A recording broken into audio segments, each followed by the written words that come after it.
Hey everyone, someone help me here, and I'm back today with another video. This is going to be my 5th episode in my Road to 1200 series, so without further ado, let's get into a game. We'll wait for this thing to pair me up, and yeah, let's get into this game. I'll still stick with e4. Plan is to get my knights and bishops out. So, okay.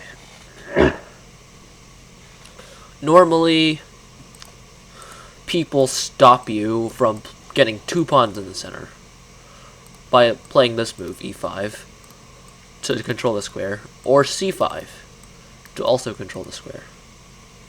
Or they don't give you time to get 2 pawns in the center by attacking this pawn first. But this move does neither of the two, so I think I will take this opportunity to get 2 pawns in the center. Excuse me. So that's rare sight, but it's an opportunity I'll take. I don't want to take this developing this queen and attacking my pawn, so I will probably advance. Yeah. Although, if I take, I can play knight f3 and it's fine. But then e5. I'm not, no. No, it's fine. Yeah. No, maybe bishop g4. Maybe it's not fine. I don't want to develop this piece for now. I'm just playing e5. Alright. So, interesting start to this game. You don't see this every day, but alas, here we are. So, okay. So my pawn is under attack twice, and it's defended once. So I need to do something about this pawn. So,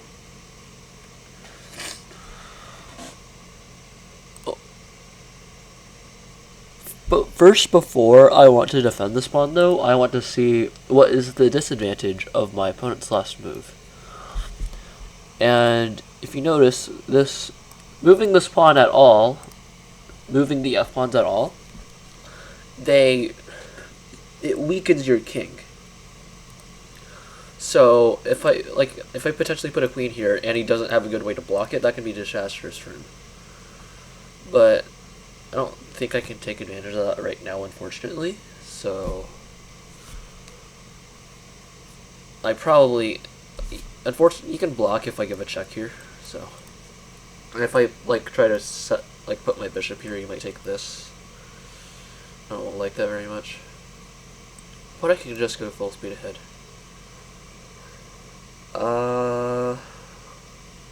Not sure. I'll just play knight f3 while I'm thinking about it. Okay, so let's see what he responds with.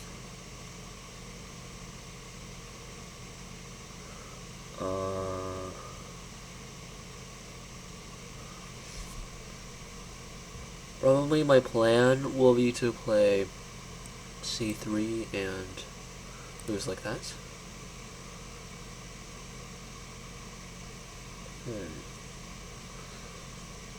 So he's pinning my knight.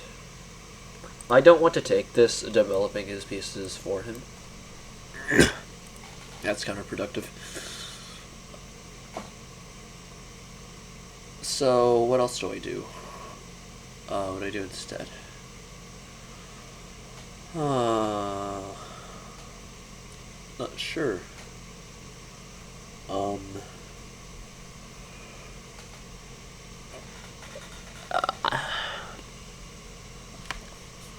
The point is my knight's pinned, so I won't be able to recapture this pawn.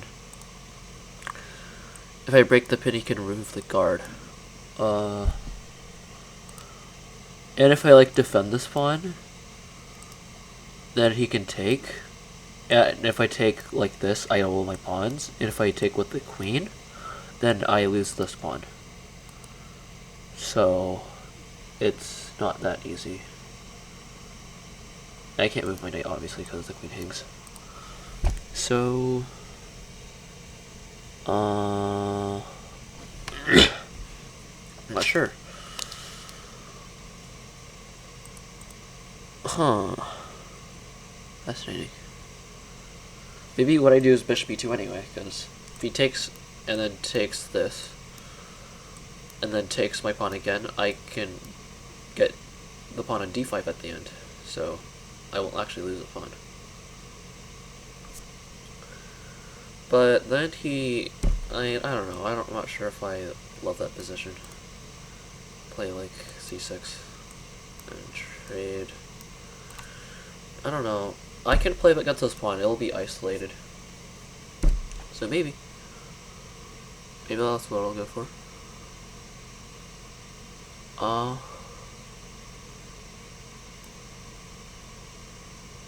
Yeah. Could be.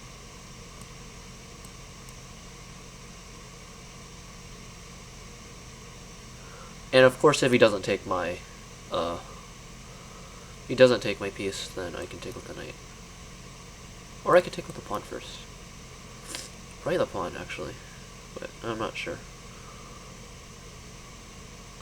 The problem with taking with the knight is he can take this, and I have the same dilemma. I don't want to take with my king. I want to be able to castle. I don't want my king in the center. If I take this, then he takes this first. But it's not actually that clear, because if he takes this, I don't have to take the bishop right away. I can take this first. Okay, so he's giving me the choice.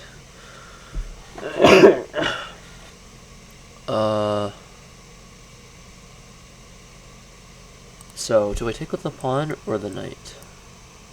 I take with the knight, and he takes my bishop, and I take his knight.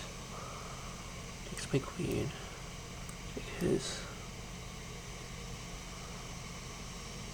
And then takes here. And I take here.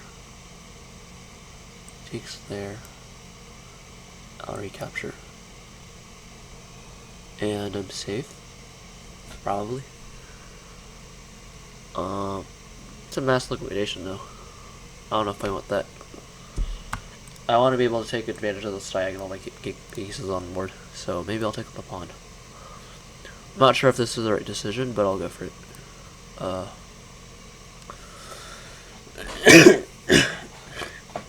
So, yeah.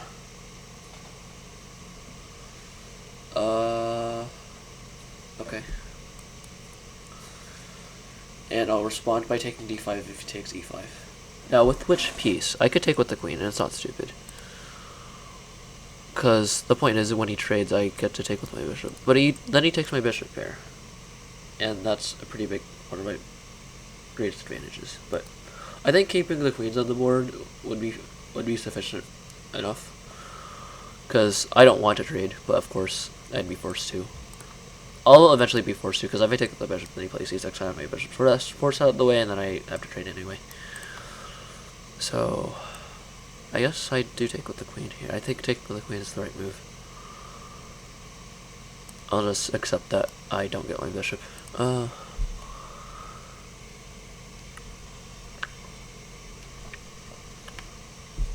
The bishop pair, it's a more advanced topic. Having both of your bishops alive is very powerful when your opponent doesn't have both their bishops alive. Basically, they're really good in open positions, bishops. Their bishops in open positions are much stronger than knights.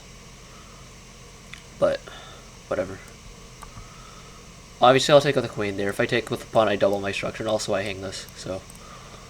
Obviously, I take with the queen there. I'll probably get castle next, then I'll develop my knight. Oh. So he's presenting me with the possibility of taking a free pawn. And just going pawn hunting. I'd be spending one move off of like development, but is it worth it for a pawn? Taking a material advantage has a lot of merits. For example, like endgames you want to trade into them now, and your opponent probably doesn't have the option to trade into an endgame, because if they do, they'll lose. So maybe I will take this. But then I'm falling behind in development, and my king might be in danger if he can take advantage of me putting off my development. But it's only one move, so it's probably fine. And a pawn is worth it, I think. My queen won't get trapped or anything. There's no danger of it getting trapped. He can't check my king or something to make me unable to castle. So I think it's worth it to take this. So, even though I'm moving my queen a lot in this game, I think I'm taking material advantage. I don't think my opponent has a concrete way to take advantage of me. Because I'm getting castle next. My pieces are still pretty wide open to... They can develop easily. They have good places to develop. Not worried. So, I think I can take one move off. Now what I could do here is give a check and force his king to be able to not be able to castle, and he can't block or I take his rook. So maybe I know I'm not developing again, but I have a purpose. I'll make him play an unpleasant move.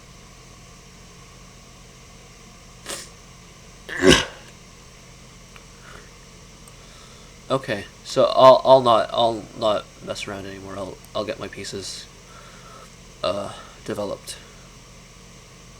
I'll play fundamentally now. So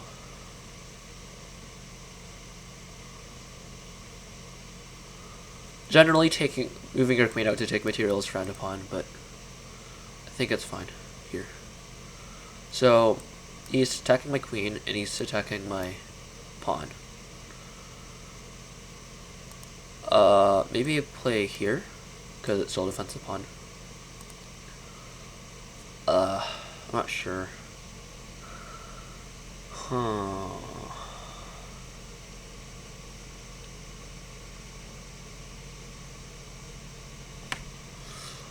I guess.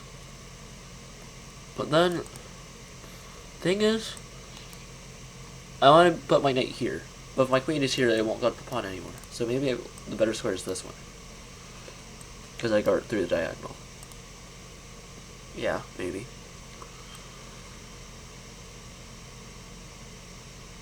I think it is. I think it is a better square.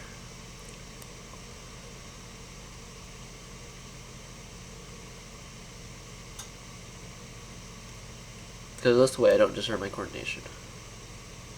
Or I'll have this dilemma of where to put my knight. It's clear I want to go to c3. So, yeah. I want my knight on c3 because I want to put a rook on d1. I'll move my bishop out of the way and I'll put this rook on d1. So, okay, so he spent a move on the side to guard his knight. I think the better play there is to move the e-pawn because you prepare to get your bishop out, and the bishop guards the knight if you open it up. So, that's what I would have done. But, no matter. We'll continue with our development. And we're just up a pawn. So it was indeed worth it to spend a move to take this pawn. That type of move can be risky if you lose multiple moves and stuff and you're like already behind in development and you fall further behind. That's generally the point of gambits. A lot of gambits you sacrifice material to get a lead in development and punish your opponent for taking your material. But as you can see here, my opponent was completely unable to punish me, so yeah, I just took a free pawn. So, yeah, got my bishop out. I prevented him from going to what was probably his best square. I'll put a rook in the center. I'll put my other rook in the center, eyeing this pawn. I can even put a rook here because it's going to be guarded by the queen. So things are looking pretty good. Also, when I put my rook here, I'll gain a tempo. That's pretty nice. Unless he puts his bishop here to block, but that's fine too. If I'm pinning his bishop.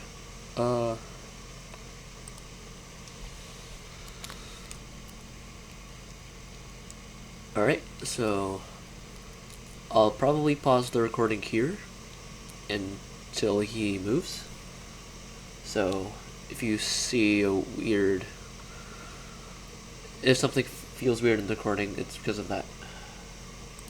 Alright, we're back. So he just put his bishop on e7, the most modest square in the position. So I think I'll continue with my plan to put my rook in the center and attack his queen. Gain a tempo. I'll probably just put both my rooks on this line, honestly, because this rook does a nice job of pinning the bishop. I could eventually put pressure on the pinned piece. I have ideas. So yeah,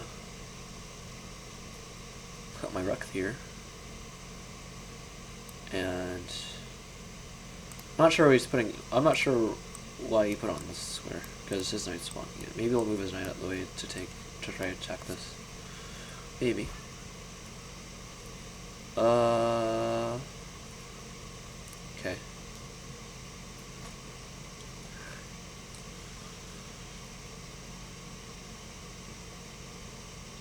Okay, so he wants to trade rooks. I don't want to trade for him because he gets the file again. So if he wants to trade, he's trading on my terms. So if he trades this, I'm still going to have a rook on d7 in this oppressive position, dominating his pieces.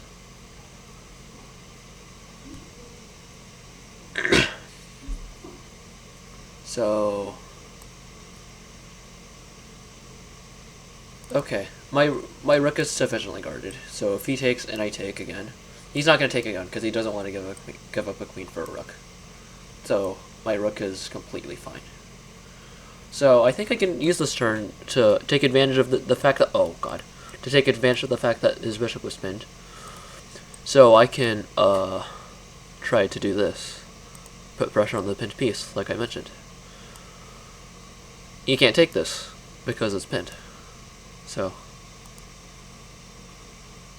I could have gone this way too. It's the same thing, I think. I don't think it matters. So yeah. We'll see what he does. And yeah. We'll go from there. I'm not sure. Okay. I'm not sure how he saves his bishop. I think the move was to go here, but that's not thrilling. But now I'm not sure how he saves it because he can't guard it with the queen because I take anyway. I'm not sure how if he even can save his bishop, and he doesn't. So I can take this bishop here, but do I see an even better move? He just walked into the line of my queen. So if I take this, he doesn't have a move to save his. He doesn't have a move to save his queen, and then I take the queen on the next move. But then, if I take his bishop, and he goes here, that's checkmate. If I take the bishop, he goes here. He's walking in line with my bishop again, and I can do the same thing while also getting this bishop. Or I can do that. So either way, I'll be able to get a discovery that'll at least pick up the queen. So I'll take the bishop first. So I'll at least take the extra piece before taking the guaranteed queen. So yeah. And he just surrenders, which is understandable. This game was getting out of hand for him. He realizes that if he goes here, that's checkmate, and if he goes here, then he's losing heavy material at the very least. Actually, do I have an even better move here? Do I have like checkmate ideas? Like if I go here, do I have a checkmate here? I'm not sure. Because if I go here, he takes my rook. I'm not sure. Yeah, maybe I think I turn off the engine because I don't want it running. I want to think for myself. Oh, I'm not sure. Maybe if I go here, but then he goes back. The point of, like, this is if he goes here, then I can, like, maybe this wins, but no, he has this. Yeah, I guess there's just not a checkmate, and I just take the queen. Yeah. Okay. So yeah, pretty understandable surrender, but yeah. Where did things go wrong for him? So he should not have given me this free pawn. He should have spent the move to defend it, I guess. Maybe he should have gone here. Oh, whoops. Here? To blunt my queen. And then continue with this development. He's not scared of this check. Because he can play g6. It's not like I can trap his rook or anything, because he can develop his knight then. So...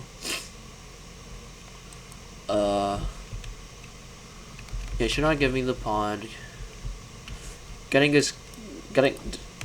this happen to him, he should not have moved this knight again. What he should have done was, like, move this pawn up, and if I check him, then, like, he can block with the knight. He doesn't have to move his king. Then he develop this bishop, and then get himself castled. That's what he should have done. He should not have moved his knight again, because that was a critically wasted tempo. And then moving the knight a third time was even worse. Well, it's not as stupid because I'm about to pin him and he doesn't want that. But yeah, he used a lot of time with this knight, and that just completely made up for the lost time I did doing this. So,